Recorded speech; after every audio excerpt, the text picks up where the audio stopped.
welcome to another video. If you recall, I said in my first video that there's a chance where I would make a game and then just never come back to it, never post a part 2 like I said I was going to. So that's what I'm doing. Forget the entire game I was working on, the Dungeon Dog, whatever. Forget it. Because we have something even better I've been working on.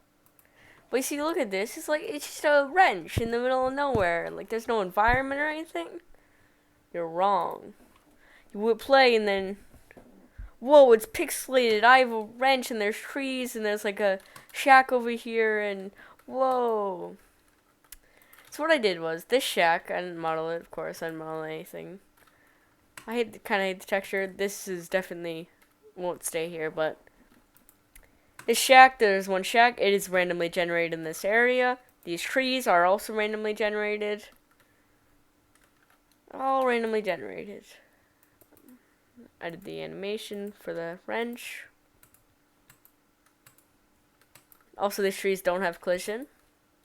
I did that on purpose, totally. I mean, I know how to get them collision. I just forgot to, and then I was like, it's a feature. I'm just gonna leave it. Because I want there to be, like, a big monster that, that might have sirens on his head. Just, like, maybe.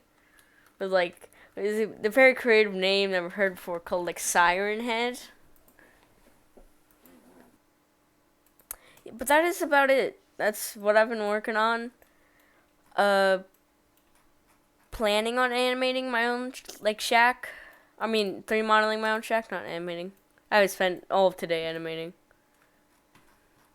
Wait, no, that one swing, that's the entire animation? Yeah, I spent all of that. I did all the map generation and, swing animation.